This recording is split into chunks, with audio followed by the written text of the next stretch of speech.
მოგესალმებით. დღეს ორშაბათია, საღამოს 6 საათი და ჩემი გადაცემა ქართულ ტელევიზიაზე ფსიქოლოგი ლიკა ბებურიძის საავტორო გადაცემა სიყვარულის მატარებლები გადის. მე მინდა დღეს ვისაუბროთ როგორც ორგანიზაციის ხელმძღვანელმა მე თავად, როგორც ფსიქოლოგმა, ოჯახის ფსიქოლოგმა, როგორც კავკასიონის სინერგიის ხელმძღვანელმა და 23 წელი ახალგაზრდობის სამსახურში აქტიურად ჩართულმა ადამიანმა. ქალბატონმა, რომელმაც უამრავი სოციოლოგიური კვლევა გავაკეთე, საქველმოქმედო პროექტი, ყოველგვარი ანაზღაურების, ყოველგვარი გრანტის და ყოველგვარი გაურკვეველი ჩართულობის გარეშე. ანუ, როდესაც ადამიანებთან ვურთიერთობთ, როდესაც განსაკუთრებით მე ძირითადად უდიდესი ნაწილი არის ახალგაზრდების და ასე მათი მშობლები, მათი ოჯახის წევრები, მათი გარემო და ასე შემდეგ. მე ოჯახის ფსიქოლოგი ლიკა ბებურიძე ყოველ თქვენთაგანს დიდი სიყვარულით და დიდი პატივისცემით დღეს გაგესაუბრებით მსოფლიოს ნებისმიერ წერტილში, რომ იყოს ეს მისაღებად, გასაგებად და არ გავექცეთ პრობლემებს. ეს არის ყველაზე მნიშვნელოვანი და მთავარი. ჩემი მოღვაწეობის კავკასიონის სინერგია 12 წლის გახლავთ და ზუსტად ჩემი მოღვაწეობის მთავარი მიზანიც ეს გახლავთ, რომ დროულად დავეხმაროთ ადამიანებს, დროულად მივეშველოთ მათ, დროულად ამოვიცნოთ ამა თუ იმ ადამიანში მათი პრობლემა და მით უფრო ჩემთან მოსული ადამიანები, რომლებიც არიან უკვე საკმაოდ დაზარალებულები თუ მე მათთან ვიზიტებზე, როგორც საქართველოში, ისე საზღვარგარეთ, სწრაფი და ეფექტური სერვისის გამო და ეს ძალიან რეალურია. ალბათ 40, 30 ან 20 წლის წინ რომ მაინც ყოფილიყო ესე აქტიურად ფსიქოლოგის სერვისის ჩართულობა, ამდენი და ასეთი პრობლემა ნამდვილად არ გვექნებოდა. დღეს როგორც არასდროს ისია ხელმისაწვდომი ფსიქოლოგის პრობლემა, როგორც ინტერნეტით, უკაცრავად ფსიქოლოგის დახმარება, როგორც ინტერნეტით, სოციალური ქსელებით ეს ყველაზე კარგი დახმარება, ასევე ოჯახში ვიზიტებით, ასევე სკოლებში, ინსტიტუტებში, ჯგუფებში თუ ასე შემდეგ, რომელსაც მე ხშირად ვაკეთებ ჩართულობით სხვადასხვა რეგიონში, როგორც Zoom-ის საშუალებით, ასევე მესენჯერების საშუალებით თუ ვიზიტების სტუმრად ყოფნისას. ჩემი ორგანიზაცია მე ლიკა ბებურიძე და ჩემი ორგანიზაცია ვემსახურებით ბოლო 12 წელია. მანამდე ახალგაზრდობა იმედი ხვალის 23 წლის ორგანიზაცია მქონდა, ან 23 წლის წინ დავაარსე ახალგაზრდობა იმედი ხვალის და ყველაფერს აქვს თავისი მიზეზი. მინდოდა რომ ეს გარკვეული განსაცდელი, რომლის დროსაც ფსიქოლოგის სერვისი გვჭირდება ხოლმე, ეს არის ახლობელი ადამიანების გარდაცვალების თუ ტრამვის თუ ასე შემდეგ, ჩემ შემთხვევაში, ჩემი დედიკოს გარდაცვალების შემდგომ დავიწყე მე უფრო აქტიურად ფსიქოლოგიური სწავლების გააქტიურება, სხვადასხვა ტექნიკების შესწავლა, ძალიან ბევრი კუთხიდან თუ სხვადასხვა ქვეყნიდან, ასევე იმ უამრავი აუცილებელი და ახალი ინფორმაციის, მეცნიერების გაცნობა, შესწავლა, პედაგოგებთან, ცნობილ სპეციალისტებთან ურთიერთობა და ამიტომ მე დღეს ზუსტად ამიტომ მოგახსენებთ, რომ გამოცდილება ჩემი არის საკმაოდ დიდი და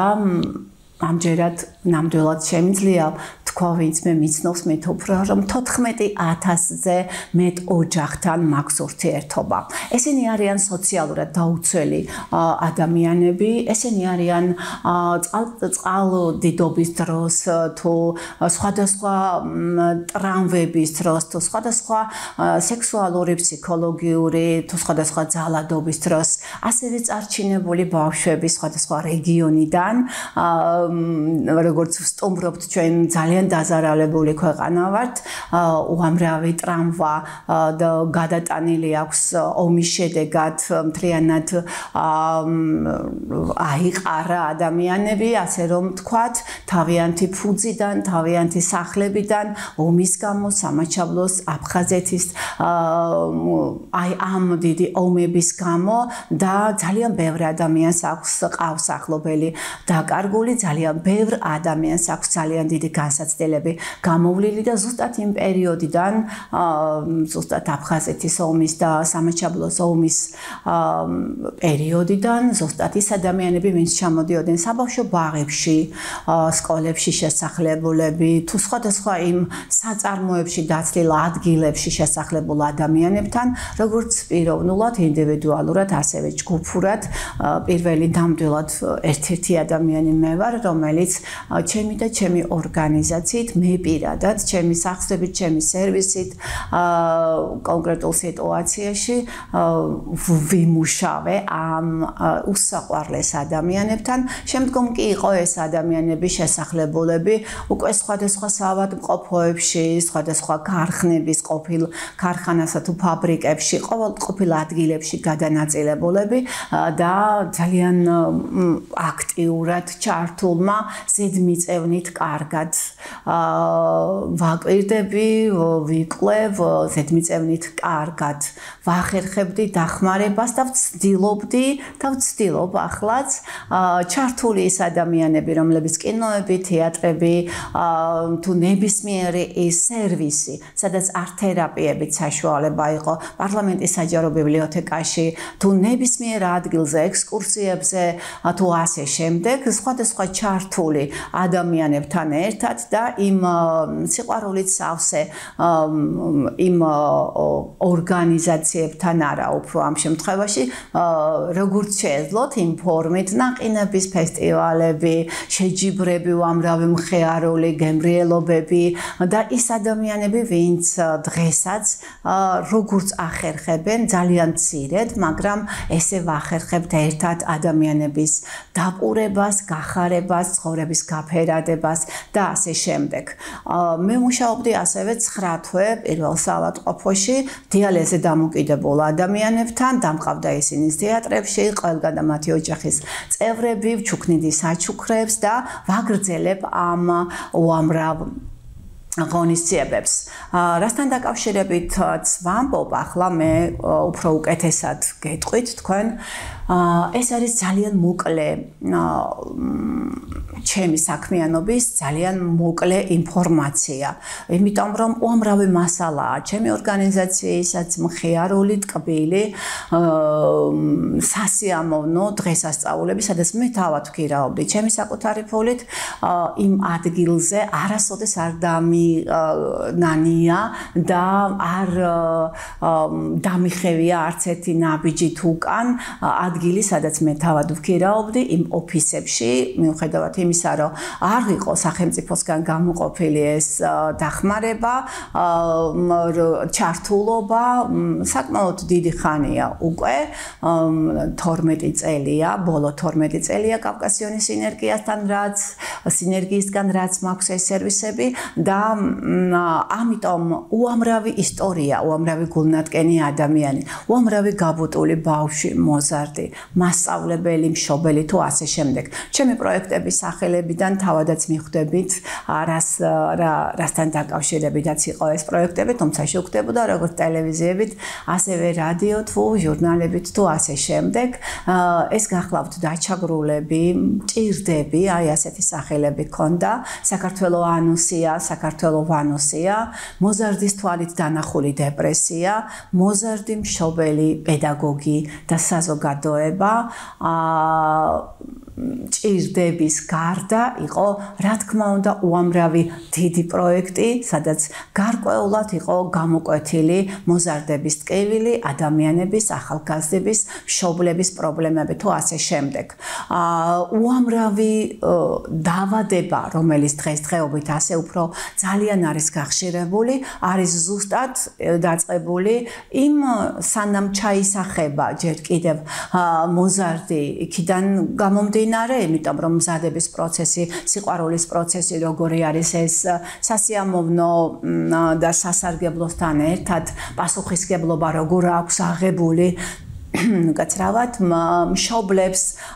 გარემოს ოჯახს მთლიანად ამას ძალიან დიდი მნიშვნელობა აქვს ასევე როგორი სოციალური გარემოა ვინ არიან გარშემო ვისთან ურთიერთობენ რა ოჯახში დაიბადა და შემდგომში არა მარტო ეს ერთი მოზარდი არამედ სხვა მოზარდებთან ურთიერთობა და კომუნიკაცია უფროსებთან თუ თაობებთან როგორ შეუძლია როგორ რას ხედავს ის ვიზუალურად რა ესმის მას ოჯახში გარემოში შემდგომ ზოგს სიძაყავს ახლა უმეტეს ნაწილს ზოგს რა თქმა უნდა ოჯახში იზრდება საბავშვო ბაღში თუ ასე შემდგომ არის სკოლის პერიოდი და შემდგომ სკოლაში უკვე ყველაზე დიდი და სერიოზულად პრობლემები გვარდება ხოლმე, ლაგდება და ბევრდება ხოლმე, განსაკუთრებით მაშინ, როდესაც არის გარდამტეხი პერიოდი. გარდამტეხ პერიოდის გარდა, ანუ პუბერტატის ასაკზე ჩვენ ბევრჯერ გვისაუბრია, მაგის გარდა მოზარდი ადამიანი, რომელიც უნდა ჩამოყალიბდეს საზოგადოების დიდ ნაწილში, უნდა მიიღოს, ჩაერთოს ამ ფერხულში, უნდა ჩამოყალიბდეს ის როგორც პიროვნება, ჩამოყალიბდეს როგორც ფიზიკურად, ფსიქოლოგიურად, როგორი გარემოც არის იმის შესაბამისად, გონებრივად, როგორიც იზრდება, უამრავი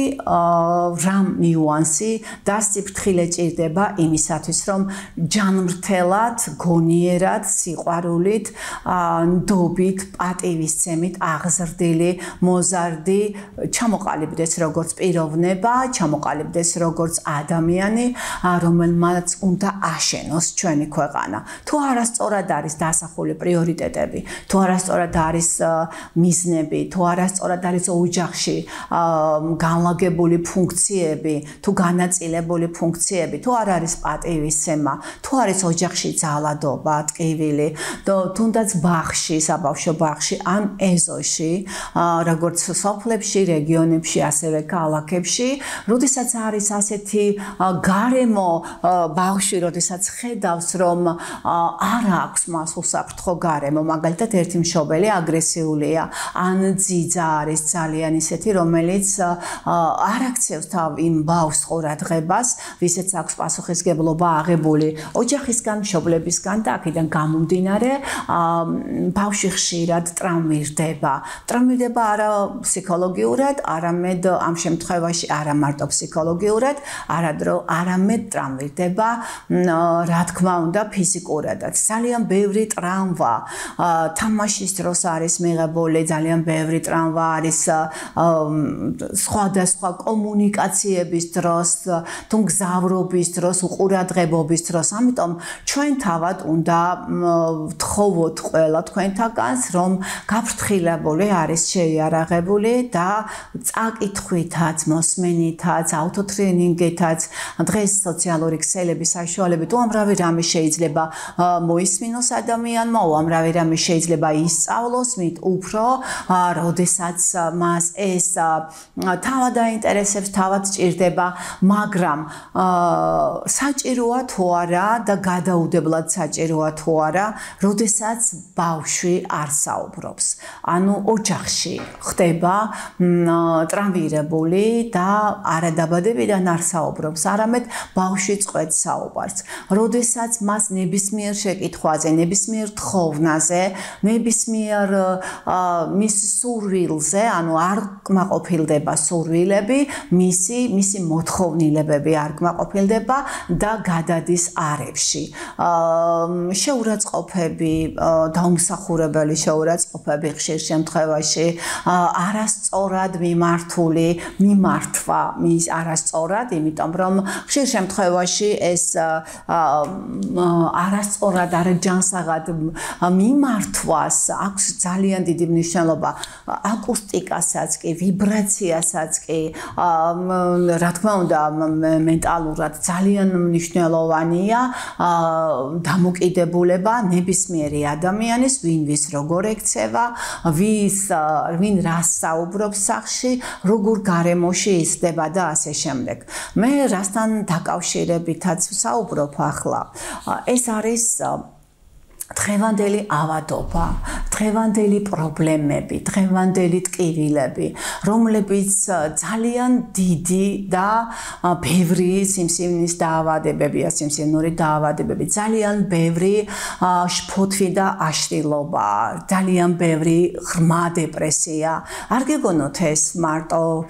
გარკვეულწილად რომელიმე ადამიანებში, არა, ეს არის მრავალ იმ ადამიანში, რომელიც არის კარგი პროფესიონალიც, კარგი სპეციალისტიც, კარგი დედაც, კარგი მამაც, ბაბუაც და ასე შემდეგ, რადგან რაც ხდება ჩვენთან ქვეყანაში, ამ კონკრეტულ შემთხვევაში, რამდენი ემიგრანტიც ყავს წასული, რამდენი გულნათკენი ადამიანიც ყავს, რომ თავისი ახლობელი ადამიანები არ ყავს გვერდით, სიდუხჭირის გამო ქვეყანაში და ქვეყანაში არ გვილხინს, არ არის სამუშაო ადგილები. არავინ არ ზრუნავს ამაზე მიზანმიმართულად, რომ სტუდენტები და სტუდენტების ურთიერთობა, მოზარდების უფროსკლასელების და მათი ურთიერთობა, განათლების სამინისტრო, ჯანდაცვის სამინისტრო, ანუ განათლება, ჯანდაცვა, ყველაზე მნიშვნელოვანი რაც არის და უსაფრთხოება, ეს ყველაზე მეტად იყოს ყურადღებული, გადაკონტროლებული, შემოწმებული და სკოლაში ამდენი ბულინგის სკოლებში, ბაღებში, საზოგადოებაში, ოჯახებში ამდენი მკვლელობა, ამდენი ძალადობა, ამდენი ტკივილი ასე არ იქნებოდა, რომ არ იყოს მიზეზები. ხოლო მიზეზების შედეგებზე მუშაობა კი ფსიქოლოგების, ფსიქიატრების თუ იმ სხვადასხვა სპეციალისტების პრეროგატივა, რომლისთვისაც ხშირად ძალიან გვიან ახერხებენ ხოლმე მისვლას და უფრო ურჩევიათ ხოლმე ადამიანებს, რომ თავისით იქნებ გაიაროს, იქნებ მოგვარდეს, იქნებ გაკეთდეს, თავისით არაფერი არ გვარდება, თავისით არაფერი არ კეთდება, ამიტომ ზუსტადაც ასეთი რიცხვი ძალადობის ყოველი მესამე, მე სოციოლოგი მკვლევარი გახლავართ, თითქმის ყველგან, სადაც მიხდება და მივდივარ, ვაკვირდები როგორც სტუდიებს, ასევე მუსიკალურ ცენტრებს, ასევე სკოლებში თუ ინსტიტუტებში თუ იმის გარდა, როდესაც ურთიერთობები აქვთ ადამიანებს თუ იმ პროექტებში, როდესაც ურთიერთობთ ამ ადამიანებთან, ძალიან ბევრი ადამიანი ყვება იმას, რაც ხდება. იტყვით, რომ მე ეს არ დამემართება, რადგან დღეს რაც ხდება დღევანდელ სიტუაციაში, ეს არის ძალიან მტკივნეული, არ გეგონოთ, რომ 2 წლის და 3 წლის ბავშვს ის რა პრობლემებიც აქვს, არც გაგიკვირდეთ, ან 5-6 წლის ბავშვს, როდესაც აქვს მას სხვადასხვანაირი სექსუალური ლტოლვები თუ სხვადასხვანაირი გაუცნობიერებელი, რა თქმა უნდა, თუ ოჯახში არსებული ძალადობისგან, ოჯახში ოჯახში თუ ნათესავებისგან არსებული მიყენებული ის სხვადასხვა სახით ფსიქოლოგიური თუ სექსუალური შემცველობის ტკივილი. მე ახლა მინდა აუცილებლად გაგაცნოთ და ვისაუბროთ იმაზე, ჩვენ ძალიან ბევრ რამეზე ვსაუბრობთ ხოლმე და ამჯერად ვისაუბროთ კონკრეტულად ოჯახში ძალადობის იმ 6 ფორმაზე, რომელიც ხშირად ძალადობა, ამდენი მკვლელობა, როდესაც დგება განსაკუთრებით ახალგაზრდებში, ეს არაფრისგან არ იწყება, არაფრისგან არაფერი არ იწყება. ანუ ყველაფერს აქვს თავისი მიზეზი და ყველაფერს აქვს თავისი საწყისი. თუ ამ მიზეზებზე არ ვიმუშავეთ ყველამ ერთად, თუ ჩვენ ქვეყანამ არ გავაერთიანეთ, არ შევქმნით სპეციალური ჯგუფები იმისათვის, რომ დროულად დავიწყოთ ადამიანების დახმარება, ადამიანების თუნდაც ვისაც ძალიან ცუდად ექცევიან ოჯახში, ძალიან ცუდად ექცევიან, ანუ ფაქტიურად ოჯახში ძალადობის, როდესაც ვსაუბრობთ ოჯახში ძალადობაზე, უმეტესად იგულისხმება ხოლმე ძირითადად მამაკაცსა და ქალბატონებს შორის ურთიერთობაზე და ძალადობაზე, ანუ მეუღლის და მამაკაცი მეუღლის, ქალბატონი მეუღლის მიმართ ძალადობაზე. არა, ძალადობა არსებობს 6 ფორმის, როგორც ჩამოყალიბდნენ და ეს არის არა მარტო ფსიქოლოგიური ძალადობა, არა მარტო ფიზიკური ძალადობა, ანუ ფიზიკური ძალადობა, ფსიქოლოგიური ძალადობა, უგულებელს ყოფა, სექსუალური ძალადობა, ეკონომიკური ძალადობა, იძულება და ეს 6 ფორმა მე მინდა ახლა ცოტა სხვა კუთხიდან შეგახედოთ. ამ 6-ვე ფორმის ძირითადი შიგთავსი რა ხდება და როგორ ხდება. ფიზიკური ძალადობის შედეგად ფაქტი და სახეზეა ხოლმე, როგორც მთავრდება ეს ფატალურად და როგორც მთავრდება ეს შედეგებით, რა შედეგებიც გვაქვს თითქმის ყოველ დღე, თითქმის ყოველ მეორე დღეს არის ხოლმე ამან მოკლა ეს ადამიანი, დაჭრა ეს ადამიანი და ასე შემდეგ და ასე შემდეგ. ამდენი წელი მიუსაჯეს და იმდენი წელი მიუსაჯეს. თუ არ განკაცრდა კანონი ძალადობის მიმართ, ძალადობის ჩამდენი ადამიანების მიმართ, განსაკუთრებით ოჯახში ძალადობის ჩამდენი ადამიანების მიმართ, რომელიც ხშირ შემთხვევაში მუშაობენ ისეთ თანამდებობებზე, საკმაოდ მაღალ თანამდებობებზე და დღეს რატომღაც დამკვიდრდა ისე, რომ ვინც არის მოძალადე, ვინც არის არაადამიანური თვისებებით, ვინც არის აგრესიული, აი ეს ადამიანი უფრო მეტად არის ხოლმე წახალისებული. კანონებშიც ძალიან ხშირად ისეა ჩადებული, რომ თუ კი ადამიანმა რამე დააშავა, თუ მან გადაიხადა, გირაო შეიტანა, მაშინ ფაქტია და ცხადია ამ გირაოდან გამომდინარე, შეუძლია იყოს თავისუფალი, შეუძლია იყოს ადვოკატების ხომ ამაზეა დამოკიდებული, რა თანხას გადაიხდით და არ არის ჩვენს ქვეყანაში ისე ხელმისაწვდომი, რომ ადამიანმა წესიერმა, ნორმალურმა, რომელიც საზოგადოებისთვის მოღვაწეობს, რომელიც საზოგადოებისთვის დიდი სიყვარულით ოჯახი ძალიან უნდა, რომ მშვიდობიან და ტკბილ გარემოში იყოს, ძალიან უნდა, რომ თავდამსხმელებისგან და მოძალადეებისგან სხვადასხვა ფორმის ძალადობის მსხვერპლი არ იყოს, მაგრამ სამწუხაროდ გულგრილობა არის ბოროტება და დიდი ხანია, რაც ჩვენს ქვეყანაში გულგრილობის გამო ძალიან ბევრი უბედურება ხდება, ძალიან ბევრი ადამიანი ავადდება და იმისათვის, რომ ეს ჩემი საქმე არ არის, იმისათვის, რომ ეს მე არ მეხება, იცახიან შენ შემთხვევაში ხოლმე, აი ეს სავალალო და მძიმე მდგომარეობა გვაქვს ხოლმე. შეიძლება ეს არ იყოს თქვენი მეგობარი, მეზობელი, თქვენი ნაცნობი, მაგრამ ეს იყოს ადამიანი, რომელიც ცხოვრობს და ცდილობს, რომ მშვიდობიანად მოაგვაროს პრობლემა, ეს შეიძლება იყოს ნებისმიერ თქვენთაგანი. დღეს თუ არ ხართ ხვალ, იმიტომ რომ არ ვიცით, ვინ არის ჩვენი ოჯახის წევრი, არ ვიცით, ვინ არის ჩვენი თანამშრომელი, ძალიან ხშირად არის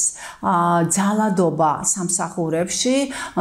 განსაკუთრებით ესხმიან ფსიქოლოგიური ძალადობის ძალიან ბევრი მსხვერპლია, რა თქმა უნდა, არის ძალიან ბევრი სექსუალური ძალადობის მსხვერპლიც უკაცრავად.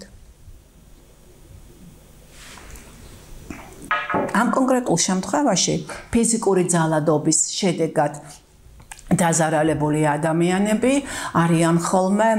უფრო სახეზეა ხოლმე აღბეჭდილი, მაგრამ არც ადრე იყო და არც ახლა არ არის შესაძლებელი, თითქოს უკეთესად არის ყველაფერი გამხდარი, თითქოს საპატრულო პოლიციის გამოძახებაც შეიძლება, როცა ფიზიკურად გეხებიან, გაზარალებენ თუ ასე შემდეგ, მაგრამ ამ ყველაფერს ფინანსური მხარდაჭერა ჭირდება და ძალიან კარგი იქნება სახელმწიფომ, რომ პროექტები, შიგა პროექტები და არა გარე ქვეყნებისგან დაფინანსებული გაურკვეველ სიტუაციაში გაურკვეველი ადამიანები თუ გაურკვეველი მიდრეკილებების თუ სხვადასხვა გადახრების მქონე ყველა ადამიანს აქვს უფლება იყოს ისეთი როგორიც არის, ყველა ადამიანს აქვს უფლება თუ სხვას არ შეეხება, თუ სხვას არ დააზარალებს, იყოს მოიქცეს ისე თავისივე ცხოვრების წესიდან გამომდინარე, თავისი თავისუფლება აქვს ყველას, ოღონდ უნდა იყოს ეს ნორმების ფარგლებში და არ უნდა დააზარალოს სხვა ადამიანი. ფიზიკური ძალადობის შედეგად ხშირ შემთხვევაში არის, რომ ადამიანები ვერ იცავენ თავს, ან ისეთ სიტუაციაში ხდება ეს ფიზიკური ძალადობა, რომ არ აქვს მას წლობის, ანუ უამრავი ადამიანისგან, ჩვენ ყველას გვაქვს სხვადასხვა ტრავმა გადატანილი, ჩვენ ყველას გვინახია და შევხვედრილვართ და თავად ვართ მოწმეები უამრავი იმ ძალადობის და ასევე მე როგორც ფსიქოლოგი, სოციოლოგი მკვლევარი, მე როგორც ადამიანი, რომელიც რთულ кейსებზე მომუშავე ფსიქოლოგი გახლავართ, ოჯახში ვიზიტებზე, ძალიან ბევრი და ძალიან მძიმე სიტუაციების მომწვევა, როდესაც ხშირ შემთხვევაში ვერ ამბობს გარეცხვა შეგვიძლია ჩვენ, ანუ განთავისუფლება აი ამ პრობლემისგან რეალურად დამოკიდებულების შეცვლა, იმიტომ რომ პრობლემა უნდა მოგვარდეს აუცილებლად, ხოლო დღევანდელ სიტუაციაში კი, როდესაც სამედიცინო დახმარებაც არ არის პაკეტები ისეთი, როდესაც სამსახური სამუშაო ანაზღაურება არ არის ისეთი, შესაბამისი, რომელიც აუცილებელია და მნიშვნელოვანია აი ამ შემთხვევაში ადამიანები ნებისმიერი ადამიანის ფსიქოლოგიური პრობლემისგან და ფსიქოტკივილებისგან გადაუხარშავი მოუნელებელი ტკივილებისგან ავადდება ზუსტად ესა თუ ის სხეული, ორგანო, ჯანმრთელობა ერყევა ადამიანებს და ჯანმრთელობა შერყეული ადამიანი ძალიან ბევრი და ძალიან სამწუხაროდ ძალიან დიდი რიცხვი არის იმისი, დიდი ბევრი შემთხვევა, ის რაც ჩვენთან ხდება, ნარკოდამოკიდებულება, ზუსტად და ნარკოტიკზე დამოკიდებულება, ეს არის ის ახალგაზრდები, რომელსაც სიყვარულის დეფიციტი აქვთ. ეს არის ადამიანები, ვისაც ვერ მოусმინეს, ეს არის ადამიანები, ვისაც გარკვეულ პერიოდში სხეულის დასთან ერთად მათ თავიანთი ბიოლოგიური მოთხოვნილებები, ანუ მოთხოვნილებები ვერ დაიკმაყოფილეს და რას ნიშნავს ეს? ეს არ არის მაინც და მაინც აბხორცული მოთხოვნილებები და ასე შემდეგ. ეს არის ესა თუ ის თხოვნები და ესა თუ ის პატარა და დიდი სიყვარულები, სიხარულები, რომელთაც იზრდება ადამიანი, ესა თუ ის საჩუქრები მარტო დიდი ფორმით და მაღალი ფასით არ გამოიხატება. ყველაზე დიდი საჩუქარი არის მიმღეობა, ნდობა, ჩახუტება თვალებიდან გამოხატული სიყვარული თავად ურთიერთობაში როცა ხედავს დამოკიდებულება როგორ აქვს ადამიანს სიყვარული ისეთი რამ არის ეს საოცარი ემოცია და სიძულვილი ძალიან ბევრჯერ გვისაუბრია ამაზე ასევე სხვადასხვა გადაცემებშიც და სხვადასხვა ტელევიზიებშიც ეს ორი საოცარი ემოცია რომელსაც ყველაზე კარგად გრძნობს ნებისმიერი ასაკის ადამიანი და ზუსტად ამიტომ არის რომ ფოტოკადრებად არის ხოლმე შენახული პაწაწინა ბავშვიდან დაბადებიდან უკვე გაჩენილი ბავშვისგან სურნელი დედისა მამის თუ გარემოს თუ იმ ადამიანების თვალები იმიტომ რომ ჩახუტება თუ ურთიერთობა თუ საუბარი ეს ყველაფერი აქვს დამახსოვრებული და აი ამის შედეგად არის აგებული ძალიან ხშირად არის რომ პატარა ბავშვებს შეიძლება ისეთმა ადამიანმა მიაყენოს სექსუალური ხასიათის შემცველობის ტრამვა ოჯახის ყველაზე ახლობელმა ადამიანმა შეარცხვინოს ან ფსიქოლოგიურად, მორალურად დააშინოს, უთხრას, ძალიან ბევრი შემთხვევა გვაქვს ჩვენ სექსუალური ძალადობის და აგერ ხედავთ ჩვენ რომ იმ დონემდეა მისული რომ წლები განიცდიდა საკუთარი ოჯახის წევრი დედამისის გვერდით. არ შეიძლება რომ ეს არ აღვნიშნოთ საკუთარი ბიძისგან, საკუთარი მამისგან, საკუთარი ბაბუისგან, თუ საკუთარი ახლობელი თუ ნათესავისგან ძალიან ხშირია უკვე მამებისგან საკუთარი შვილებზე განხორციელებული სექსუალური ძალადობა და როგორ ვერ ამჩნევს ამას სკოლაში, ეზოში, თამაშის დროს, ოჯახის წარმომადგენლები მე აღარ ვსაუბრობ იმაზე, როდესაც დედაა თავად მონაწილე, დამოკიდებულია ალკოგოლზე, არის არაადეკვატური და ასე შემდეგ. ინგრევა ადამიანის ცხოვრება, ინგრევა ყველაზე მნიშვნელოვანი სუფლის ხატების და მსგავსების ცხოვრება. ძალიან ძიმე ტრამვები აქვთ გადატანილი და ძალიან ძიმე მდგომარეობა აქვთ საზღვარგარეთ მყოფ ჩვენს ემიგრანტებს, იმიტომ რომ აქ თუ გვაქვს რაღაცნაირად მაინც არჩევანი, გავერიდოთ ასე, გავერიდოთ თუ ასე შემდეგ, ხშირ შემთხვევაში ისინი პირდაპირ ძალადობის, ტრაფიკინგის, სექსუალური ძალადობის, ფსიქოლოგიური ძალადობის თუ უმძიმე სიტუაციაში ძალადობის დაზარალებულები არიან. რა არის უგულებელს ყოფა? ერთ-ერთი ფსიქოლოგიაში არც თუ ისე დიდი ხნის წინ შემოტანილი აი ეს სერიოზული ძალადობის ფორმა. როდესაც ძნელია, როდესაც განადგურებული ადამიანი ფსიქოლოგიური ძალადობის შედეგად დამცირებული, შეურაცხყოფილი, ვერბალურად თუ მისი უფლებების დარღვევის დროს, მისი საკუთარი უფლებების ვერ გამოყენებისთვის, მისი საკუთარი ცხოვრების ვერ მართვისთვის, იმიტომ რომ როდესაც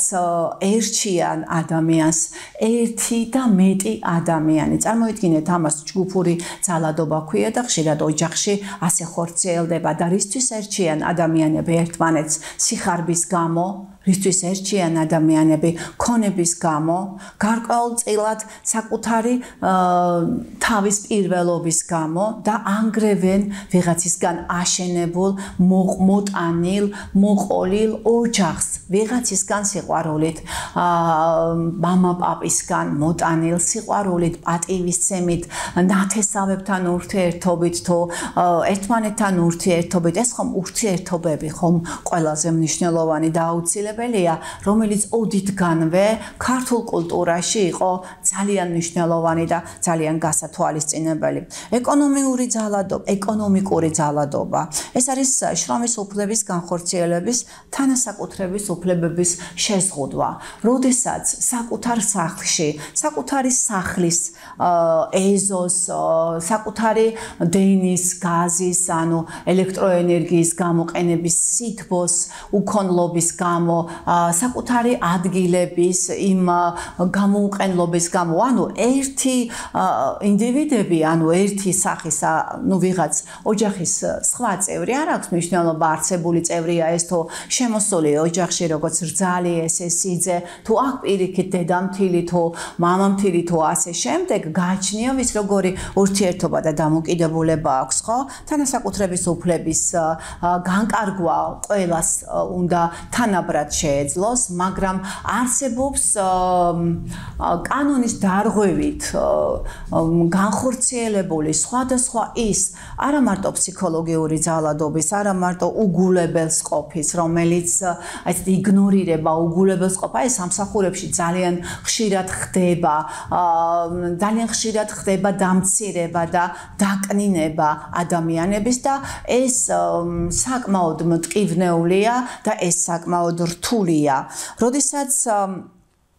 იძულებულია ერთ-ერთი ფორმა ფსიქოლოგიური ძალადობის ეს არის იძულება და იძულება გახლავთ, როდესაც აიძულებენ შეასრულოს ან არ შეასრულოს მოქმედება, აიძულებენ მისი ნების საწინააღმდეგოდ მოიქცეს. როგორ ახერხებთ თქვენ, როგორ ლახავთ, როგორ გადალახეთ თქვენს ცხოვრებაში, აი ამ მძიმე, როგორც ეკონომიკური ძალადობის, ფსიქოლოგიური ძალადობის, სექსუალური ძალადობის, ფიზიკური ძალადობის, ეკონომიკური ძალადობის თუ იძულების, აი ამ 6 სხვადასხვა მძიმე და რთული ფორმის დროს ეგ თქვენზე კარგად არავინ არ იცის. მე ფსიქოლოგი ლიკაბებური ვარ, რომელმაც ძალიან ბევრ ადამიანთან კომუნიკაციით, ურთიერთობით, სხვადასხვა დაწესებულებაში თუ სხვადასხვა ოჯახებში ურთიერთობით, ერთმანეთთან ურთიერთობით და ერთმანეთთან პროფესიული ჩარევის დროს ძალიან ბევრი და მძიმე შედეგი გვაქვს გამოვლინებული და ძალიან ბევრი პრობლემა გვაქვს იმ მიზეზების შედეგებზე მუშაობით, რადგან ყველაფერს თავისი მიზეზი აქვს, ისევ იმას ვამბობ, რაც საწყისში დავიწყეთ და რაც გინდა გააკეთოს ადამიანს. შეიძლება იყოს საზოგადო მოღვაწე, შეიძლება იყოს საოცარი პროფესორი, შეიძლება იყოს უგანათლებულესი ადამიანი, მაგრამ დღეს დაფიქრდით ყველა თქვენთაგანი, შეიძლება იყოს მშრომელი, გამომგონებელი, უბრალოდ მოქალაქე ადამიანი, რომელსაც გაქვთ უფლება იყოთ მშვიდად და არ ხართ თქვენ დაცული. იმისათვის, რომ თუკი თქვენი დაცულობა დღეს როგორც არასდროს ნებისმიერ ადამიანს შეუძლია გიჩივლოთ, ნებისმიერ ადამიანს შეუძლია წაგართვათ ქონება, ნებისმიერ ადამიანს შეუძლია წაგართვათ სამსახური, ან გაგინადგუროთ ფსიქიკა, გაგინადგუროთ ჯანმრთელობა, ზუსტად აი ამ ჩამოთვლილი ფიზიკური, სექსუალური, ფსიქოლოგიური, უგულებელსყოფით, ეკონომიკური იძულებითი ჩარევის დროს თუ იძულებითი ძალადობის დროს. აი ეს 6 მძიმე ფორმატია. როდის ითხოვეთ თქვენ შველა და სათანადოდ მოგაქციათ თუ არა პოლიციამ. თვეობით, წლობით, ათეული წლობითაც კი ამბობენ დევს საპატროლოში, იმიტომ რომ თუ სხვადასხვა სასამართლოში სხვა მოძალადე ადამიანებისგან, რომელმაც განიზრახეს თქვენი ცხოვრების, თქვენი მეუღლის განკარგვა, თქვენი ოჯახის წევრის, თქვენი საცხოვრისის, თქვენი სათითაო ნივთი, რომელიც გაქვთ, ასეთია სამართლებრივი ფორმა. თქვენ თავად უნდა გადაიხადოთ ფული, თქვენ თავად უნდა ნებისმიერ ექსპერტიზაზე, სახლის აზომვაზე, საკუთარი თავის უფლებების დაცვისთვის არის კი ამდენი ენერგია, არის კი ამდენი ძალა, არის კი ამდენი ფინანსური საშუალება დღეს მით უმეტეს როგორც არასდროს, როდესაც არ არის ადამიანებისგან პატიოსანი დამოკიდებულება. ნებისმიერ ადამიანს შეუძლია სამწუხაროდ, რომ შეგიქმნათ ისეთი გარემო, გაუსაძლისი ცხოვრება, აი ამ ძალადობის, ამიტომ ვამბობ, რომ ეს არ არის მარტო ფიზიკური და სექსუალური ძალადობა, ძალადობის ფორმა მარტო ეს არ არის. მარტო ეს არ არის ფორმა, რომ როდესაც სახეზეა გამოხატული, ფსიქოლოგიური ძალადობა მილიონჯერ უფრო მეტად მტკივნეულია, დამაზარალებელია და ეს ადამიანი, ვინც არის მოძალადე, მით უმეტეს არა ერთი, უკვე თავისი ოჯახის წევრებით ჯგუფური ერთი და მეტი არის უკვე ჯგუფური ძალადობა და სხვადასხვა ფორმით თქვენი ღირსების შეურაცხყოფა, თქვენი ცხოვრების შეურაცხყოფა, თქვენი ცხოვრების დათხუნვა, თქვენი ისტორიების, თქვენ ხომ ყველა ჩვენთაგანი ვუფრთხილდებით ჩვენს ისტორიებს ვაკეთებთ იმიტომ, რომ უფალთან ვიყოთ მართალი, საკუთარ თავთან ვიყოთ მართალი, მოცემული შესაძლებლობები გამოვიყენოთ. თუმცა დღეს არ არის სამწუხაროდ ადამიანები, ვინც ძალადობისთვის დანგრეულ, განადგურებულ, დაზარალებულ ადამიანებს დაეხმარება. მე მინდა ამ ტელევიზიის ტელეკომპანია ქართული ტივის ეთერიდან ყველა თქვენთაგანს მოგმართოთ, რომ აუცილებლად უნდა შევქმნათ ჩვენ ის გაერთიანებები, სადაც ადამიანები, ვინც მთელი ჩვენი ცხოვრება მოღვაწეობთ, ვშრომობთ, უანგაროდ ვემსახურებით, არც დანაზოგები არ გვაქვს გადადებული. მაგალითად, ვიღაცა რაღაცასაც კი, ერთ პურცაც კი ვერ გაიმეტებს, ერთ ღვეზელსაც კი, უშევია გადააგდოს ვინმე, თუნდაც ძაღლს მაინც დააპუროს ეს ოთხფეხა ცხოველი და ამდენი ძალადობა არ იქნებოდა. თუმცა ჩვენს ქვეყანაში ძალიან ბევრი ძალადობის ფაქტია, ძალიან ბევრი გაუხმაურებელი ძალადობის ფაქტია და ძალიან ბევრი შემთხვევა, როდესაც სახელმწიფო, მე მივმართავ ყველას,